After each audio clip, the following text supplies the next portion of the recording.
Tengo Parkinson en la mano.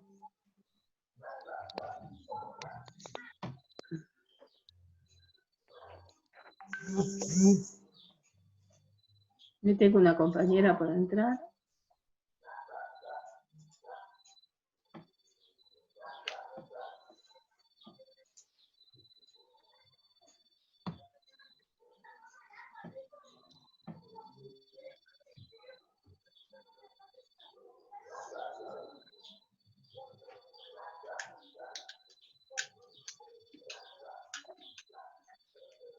¿Dónde está?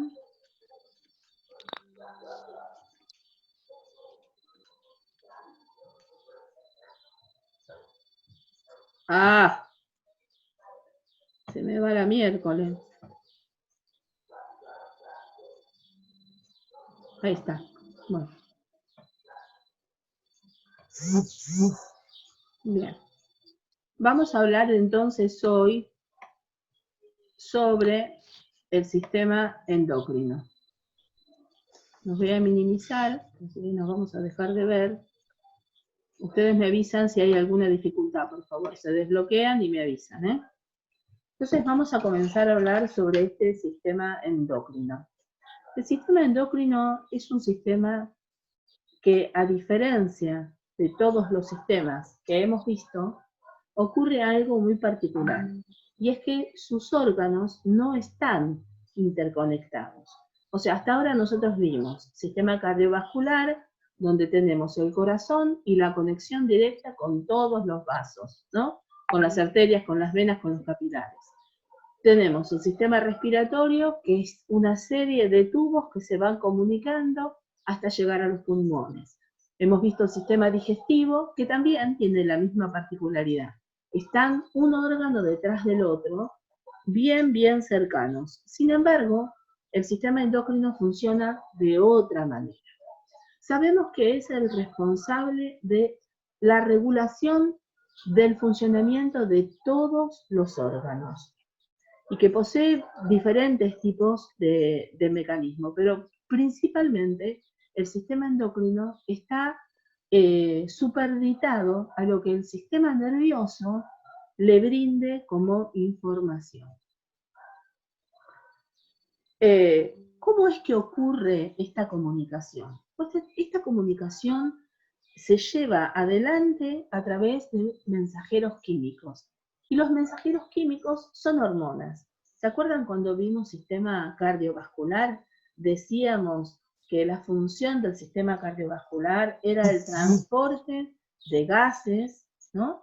El transporte de nutrientes y el transporte de hormonas. Bueno, pues son estas las hormonas que van a ir a actuar sobre las distintas glándulas que intervienen en el sistema endocrino para hacer que éstas funcionen de una manera determinada.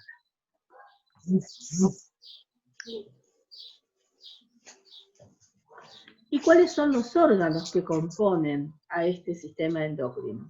La verdad es que nosotros sabemos que existen distintos órganos, son todas glándulas. Todas ellas son glándulas, así que todas tienen la misma característica y están alojadas en diferentes espacios. Así tenemos que la primer glándula, no digo la más importante, pero una de las más representativas, está justamente debajo del tálamo, que es una formación que se ubica en el cerebro, en el encéfalo, y se denomina hipotálamo. Hipotálamo porque está debajo del tálamo. Esa es la primer glándula. Y esta glándula tiene una finalidad altamente importante, porque es la que recibe toda la información que le brinda el cerebro sobre el estado de nuestro organismo.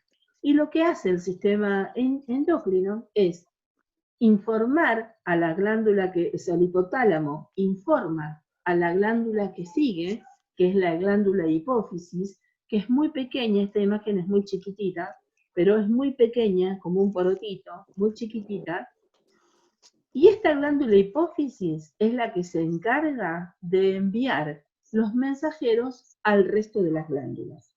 Es decir, que lo que hace en definitiva este sistema endocrino es la adaptabilidad de nuestro cuerpo de acuerdo a las necesidades que tiene frente a la interacción con el medio externo.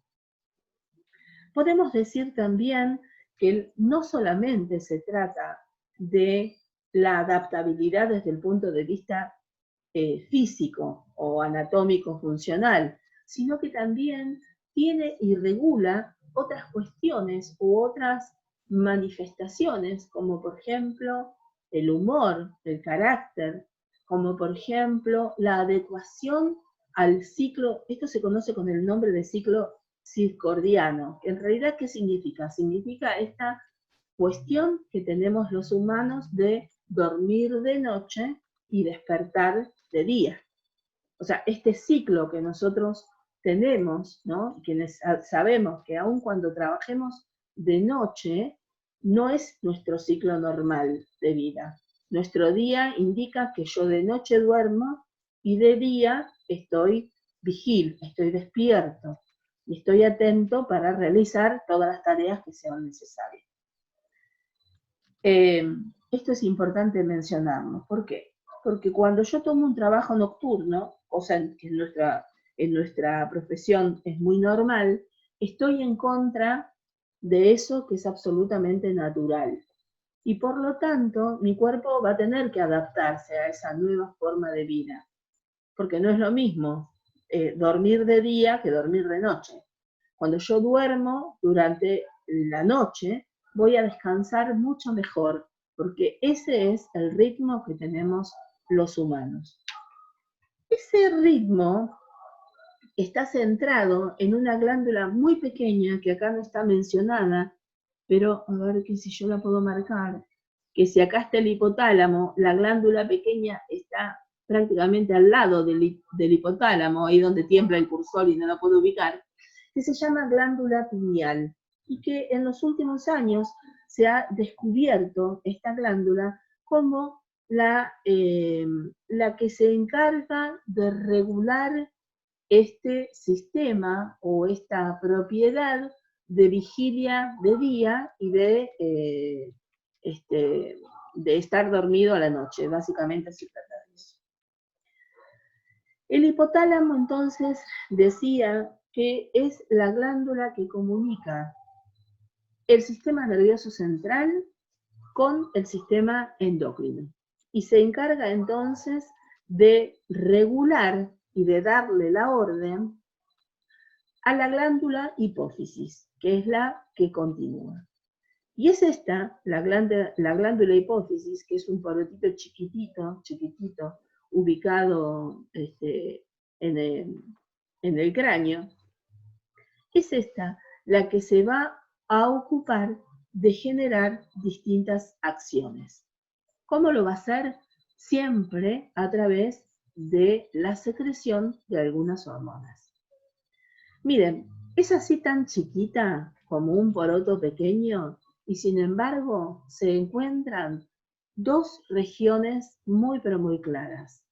Una región anterior que se llama adenohipófisis y una región posterior que se llama neurohipófisis.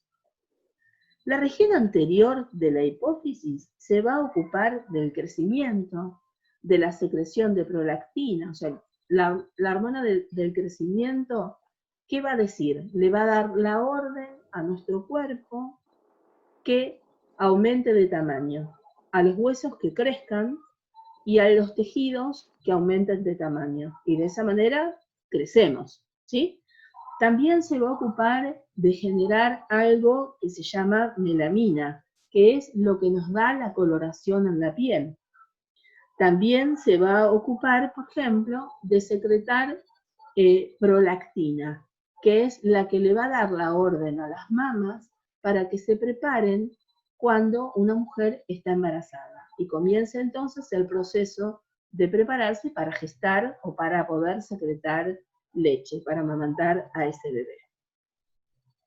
Es decir, que hasta acá venimos con la glándula que está por debajo del tálamo, el hipotálamo, hacer una pequeña referencia con la glándula pineal, tiene función muy específica, con la glándula hipófisis, que es la que de verdad trabaja, y justamente esa capacidad de ser la que verdaderamente trabaja, le ha otorgado el nombre de glándula maestra, ¿no? O glándula pituitaria, que también esa es otra manera con la que se la conoce. La verdad es que esta glándula hipófisis se va a encargar entonces, dije, entre otras cosas, de secretar la hormona del crecimiento. De secretar, por ejemplo, una hormona antidiurética que va a regular sobre la cantidad de agua que se va a detener o que se va a contener, que se va a retener o reabsorber en el proceso de la formación de la orina. Otra de las hormonas que genera es la oxitocina, que tiene un papel preponderante en la preparación del parto, porque es esta hormona oxitocina la que va a ser causante de las contracciones uterinas que van a terminar en la dilatación y en el parto propiamente dicho. Ahora bien, la glándula que continúa es la glándula tiroides. Y la tiroide es una glándula que se encuentra alojada en la base del cuello, ¿no? La parte baja o base del cuello, que tiene forma de mariposa. Y que la verdad es que es la que se ocupa principalmente de regular la velocidad con la que se quema y se genera la energía que se obtiene de los alimentos. Nosotros sabemos, seguramente habrán escuchado, sobre dos patologías muy diferentes. Por un lado, el hipotiroidismo y por el otro lado, el hipertiroidismo. Cuando nosotros estamos en presencia de hipotiroidismo, quiere decir de que esta glándula tiroidea secreta pocas hormonas. Pocas hormonas tiroides, ¿sí? Entre ellas la tiroxina. Cuando esto ocurre, el organismo va a encontrarse más lento, va a tardar mucho más en poder realizar todos los procesos. De hecho, antes de que se pueda instaurar un tratamiento, uno de los signos y síntomas que va a tener el paciente con hipotiroidismo, especialmente el hipotiroidismo, se conoce con el nombre de Hashimoto, y es un hipotiroidismo que aparece especialmente en las mujeres en distintas edades, pero bueno, posmenopáusicas es mucho más sencillo de que se declare. Y mientras se está transitando el derrotero de signos y síntomas dispares que tiene el hipotiroidismo, ya que, por ejemplo, uno de los signos y síntomas es el estreñimiento, otro, por ejemplo, es el insomnio, y uno que es muy evidente es que la persona se vuelve lenta, ¿no? Lenta en la medida en que todos sus procesos son lentos. Y suponete, bueno, si antes se duerme, se vuelve lenta, ¿no? Inclusive en la coordinación del pensamiento se vuelve lento. Entonces eso se conoce como un espastamiento, que es lo que le está ocurriendo. Estás empastado, te dicen, ¿viste? ¿Qué es lo que te está ocurriendo? Justamente porque el deterioro de la secreción de estas hormonas que regulan el funcionamiento del cuerpo hacen que el cuerpo funcione a media máquina. Tenía una compañera que se dormía claro. Sentada y nos decía por tirar trabajando, se dormía. Claro. Se dormía y hasta roncaba. La teníamos que despertar. Y decía, ay, es por las tiroides. Sí, bueno, mira. Sí, tenía tiroides, estaba en tratamiento. Claro, hay un... Sí, pero bueno, se tiene que poder vencer. Yo tengo hipotiroidismo, soy referencial. tengo hipotiroidismo, pero cuando me diagnosticaron fue realmente horrible, porque son tantos signos y síntomas distintos, que vos cuando vas al médico, vos decís, pero ¿qué le voy a decir? O sea, no tengo una sola cosa específica, tengo un montón de signos y síntomas que están apareciendo. Bueno, yo trabajaba con un equipo de infectólogas, muy lindo grupo humano, y ellas se empezaron a dar cuenta de que yo me sentía lenta, pero que además yo estaba recontra lenta, y me cargaban, ¿viste? Me decían, la vieja ya está cagada. Y estaba recontra lenta porque hasta el pensamiento me costaba coordinar. Yo una vez que empecé a hacer el tratamiento, bueno, ahí me normalicé. Pero la verdad que es horrible, porque vos sentís de verdad que tenés el cerebro empastado, que no podés pensar. La verdad es horrible.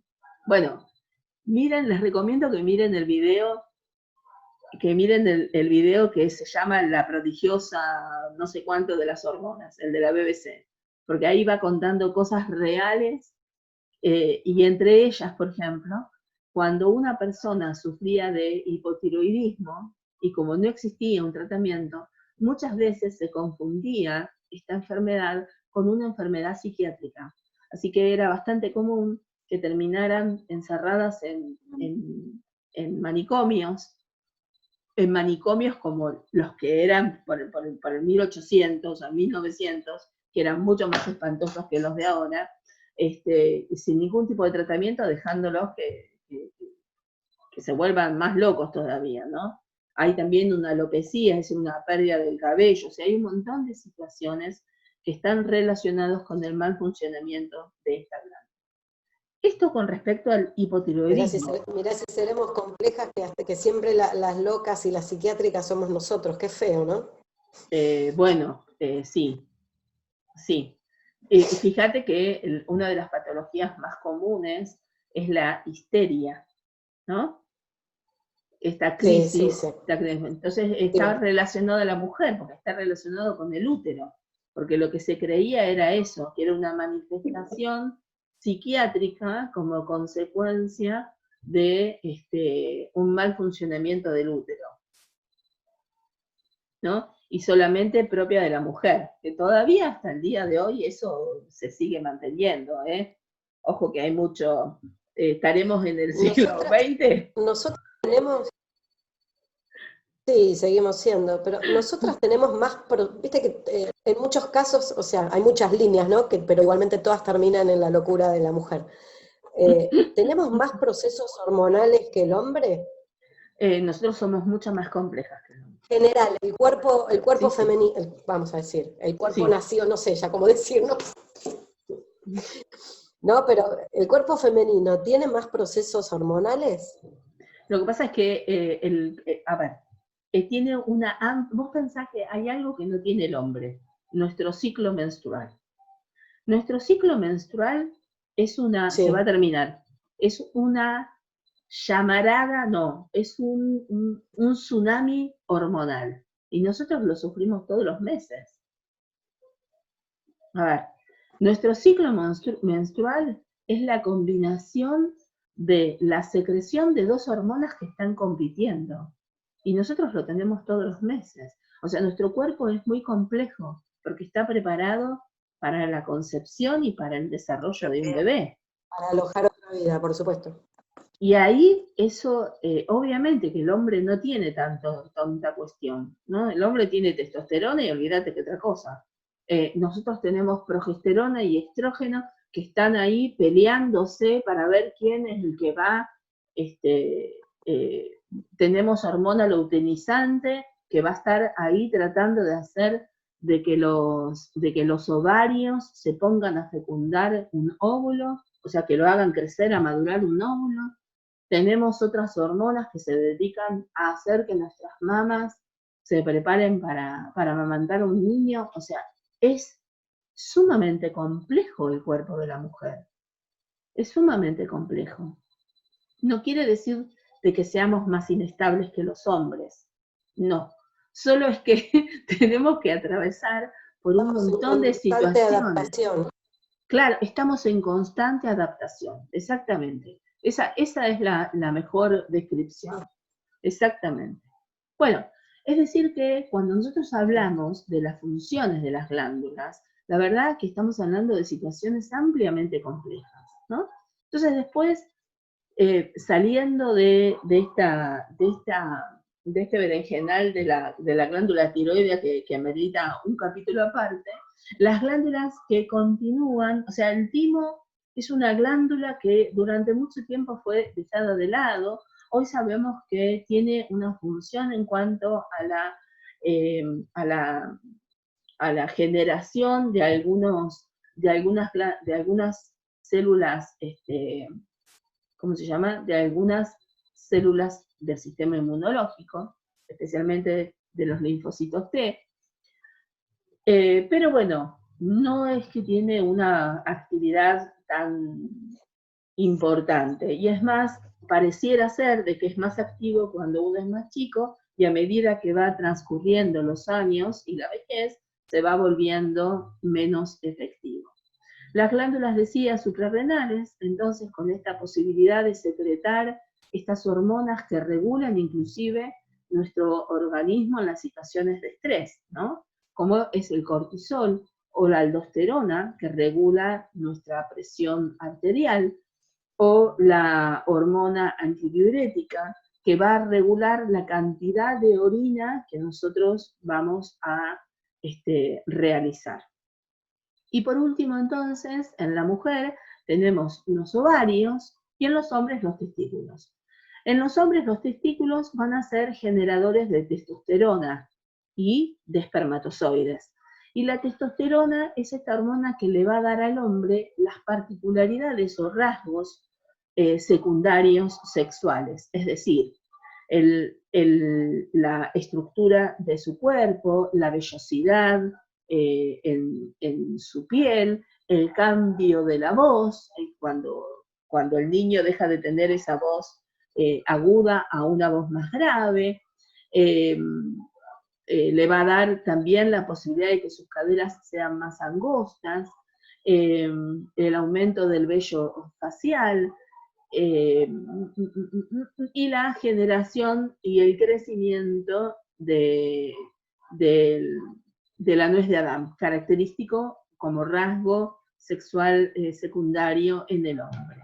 Y en las mujeres, este ovario va a ser productor de estrógeno y progesterona, que además de regular nuestra vida con el ciclo menstrual, nos va a favorecer en la aparición de los signos sexuales femeninos, es decir, el aumento de tamaño de las mamas, la redondez de las caderas, por ejemplo, ¿no? Entre otras particularidades. En estos cuadros lo que yo voy marcándole, no es para que lo sepan de memoria, es solo para que lo puedan leer, es ir diciendo cuáles son las glándulas y cuáles son las hormonas y la función que tienen, ¿sí? Yo no lo voy a pedir, se lo pongo como algo más para que ustedes puedan leerlo, ¿sí? Y puedan comprender cuál es la función de este sistema tan complejo. Hay un órgano que me olvidé de mencionar y que la verdad es muy importante, y es el páncreas, que está por acá. Y nosotros habíamos visto que el páncreas es un órgano que pertenece al sistema digestivo. Habíamos hablado del páncreas como una de las glándulas anexas que intervienen entonces en la ayuda de poder hacer que ese líquido, líquido en el que se había transformado el alimento, ¿no?, que se llamaba quimo en el estómago, cuando pasara al duodeno, iba a recibir las secreciones del páncreas, del hígado y de la vesícula biliar, y se iba a transformar en quilo, y también iba a ser mucho más degradado, transformando el alimento en biomoléculas absorbibles para nuestro cuerpo. ¿Cuál es la función del páncreas? Bueno, el páncreas es un órgano que es muy importante porque secreta dos hormonas que son fundamentales. Secreta la insulina y secreta el glucagón. La insulina, ¿para qué me sirve? La insulina es la llave que abre la puerta para que la célula pueda tomar la glucosa. ¿Sí? Por eso, si la insulina no funciona, el paciente va a estar hiperglucemio. Le va a subir el azúcar en la sangre, dicho de otra palabra, ¿no? Entonces, tendrá que hacer tratamiento. Cuando la insulina falla. Y cuando hay mucho consumo, ¿no? Hay una baja, cuando hay muchos carbohidratos circulando en nuestro torrente sanguíneo, la insulina va a ayudar a que salga rápido de la sangre y se meta en la célula. Y cuando hay poca cantidad de carbohidratos circulando en la sangre, el glucagón va a reservar esa insulina para que no sea tan rápidamente absorbida, para que no genere lo que genera la hipoglucemia. Es como un mecanismo de control, ¿sí? ¿Por qué? Porque por un lado la hiperglucemia trae ciertos problemas, y es cierto que sostenida en el tiempo va a traer dificultades, pero la hipoglucemia, es decir, la disminución drástica de la glucemia circundante, ¿no? Estamos hablando de un valor menor de 60, trae consecuencias neurológicas gravísimas y muchas veces irreversibles. Entonces el cuerpo solo tiene estos dos mecanismos generados desde el páncreas. Así que es un órgano muy, pero muy importante e irreemplazable. Bien. ¿Qué es lo que pretendo yo que ustedes sepan de todo esto que he expuesto? Bueno, yo pretendo que ustedes comprendan primero que el sistema endocrino está compuesto por glándulas y que la manera que tienen de comunicarse estas glándulas entre sí y de comunicarse con los órganos a los cuales tiene que afectar es siempre detrás de un mensajero químico, que es una hormona. La hormona tiene esa función. Y que el sistema endocrino lo que intenta hacer es tratar de preparar al cuerpo en cuanto a la adaptabilidad que requiere para su funcionamiento. Eso es lo que hace, ¿sí? Eso es lo que va a tratar de realizar. Por eso necesita tener esta conexión íntima y tan estrecha con el sistema nervioso, porque el sistema nervioso es el que tiene toda la información sobre qué es lo que me está pasando. ¿Sí? Y fíjense entonces que el sistema endocrino es el que regula cuál es mi apetito, qué apetito tengo, cómo es si yo tengo sed o no y deseos de tomar líquido, cómo duermo, si tengo insomnio o si duermo plácidamente, cuál es mi estado de ánimo, si estoy eufórico, si estoy deprimido.